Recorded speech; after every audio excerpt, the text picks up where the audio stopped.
Hello guys, welcome in this video at ang pag-uusapan natin sa video na to ay kung paano i-claim yung iyong mga commission from SWA. Okay, paano mo kukunin yung mga kinita mo or mga commissions mo from SWA. Isa kasi ito sa mga madalas na itinatanong ng mga tao. Okay, paano ko ba makukuha yung ano ko dyan, yung commission ko ba dyan? Or makukuha ko ba talaga yung perang kinita ko dyan sa opportunity na yan? Okay, so let's start. Okay, actually napakadali lang naman para i-claim yung iyong commissions. So, pag naging part ka na kasi ng SWA, magkakaroon ka ng website na parang ganito. And then dito sa left side ay may mga menu. So, for example, member ka na. Kailangan mo lang gawin is pumunta dito sa edit profile. Click mo yan. And then dito sa edit profile, makikita mo yung payout detail. Okay? Dito sa payout detail, diyan mo ilalagay kung saan mo gustong matanggap o ma-receive yung iyong mga commissions. So, marami tayong options para ma-claim mo yung iyong commissions. Okay? Ito yung ilan sa mga payout options natin. Through banks, pwedeng BPI, BDO Union Bank, HSBC, pwede rin Globe, GCash, Smart Money. And kung wala ka pang bank account and kung ayaw mo din ng GCash, ayaw mo din sa Smart Money, pwede mo kunin yung commissions mo through LBC and Western Union. So, very flexible. Flexible yung payout natin. And then, sa mga kumuntanong, paano ko pag nasa ibang bansa ako? Paano kung OFW ako? Paano ko makukuha yung aking commissions? Pwedeng, ang gamitin mo is through PayPal. Okay? So, free lang naman ng mag-register sa PayPal. Gagawa ka lang ng account dyan. And bali ang mangyayari is, SWA will send your commission doon sa PayPal account na gagawin mo. And then, pag yung commission mo is nasa PayPal na, pwede mo nang i-transfer yung pera mo from PayPal papunta doon sa bank account mo. Most of the banks ngayon ay meron na silang online banking and PayPal linking. Okay? For example, is Union Bank and BDO. I'm not sure with BPI. Pero most of the banks ngayon is pwede mo nang i-link yung PayPal mo. Ibig sabihin, kapag yun nakatanggap mo na yung money mo from PayPal, pwede mo na i-transfer yun papunta sa yung Union Bank and BDO. Okay? And another option na ginagawa din na yung karamihang mga OFW nating members, they claim their commission through Western Union. So, para malaman ng mga admins ng SWA kung saan nila ipapadala yung commissions mo, kailangan dito sa payout detail mo naka-indicate kung saan mo gustong ma-receive yung mga commissions. Okay, so ano ang ilalagay mo dyan? Okay, para malaman at para masiguro natin na mapupunta at ma-receive mo yung iyong mga commissions. Okay. Let's say for example, ang napili mong option is bank transfer. Kailangan mo lang ilagay dito sa payout detail ay itong mga information na to. BDO, account name, account number. So, basically, halos yan lang talaga eh. Account name and account number. Ganun din sa Union Bank, sa BPI. Okay? So, paano yan? Lagay mo lang dito sa payout detail ay ganito. BDO.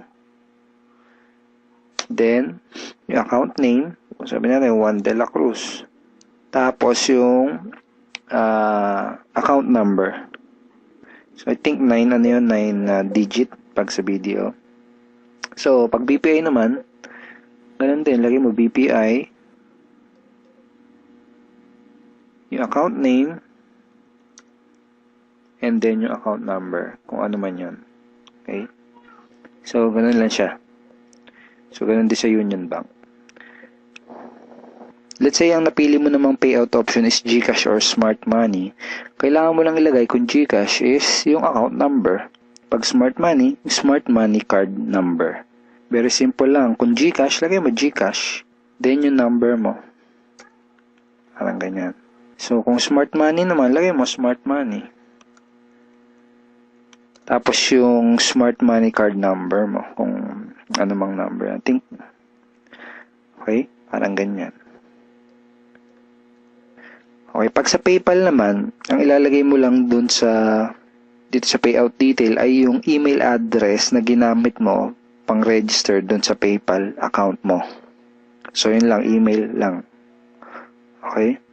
So, kung Western Union naman or LBC, ang details na kailangan mo ilagay doon sa payout detail is yung iyong full name, address, and contact number. So, balik ka ulit dito sa edit profile mo. So, full name. Kung yung nakalagay dito is yung full name mo talaga, hindi mo na kailangan ilagay dito sa payout detail yung full name mo kasi yan na nga full name eh. Pero kung for example hindi full name mo yung ni-register mo nung gumawa ka ng account, you need to put your complete name dito. Ibig sabihin kung ano talaga yung pinaka-complete name mo. So lagay mo muna Western Union. Western, kahit ganyan na lang. Yun. Okay, kahit Western lang, understood na yun eh. And then, lagay mo yung complete name mo. Cruz. Ganyan. Tapos yung address mo, dito mo na ilalagay. Okay? 2, 3. Sabay natin kaya. Ganyan. Tapos yung number mo, dito na lang din. Sabihin natin ganyan. Okay? So, yan. So, ganyan kapag Western Union or LBC. So, sabihin na rin nakapili ka na ng payout option na gusto mo, make sure to click save. Okay?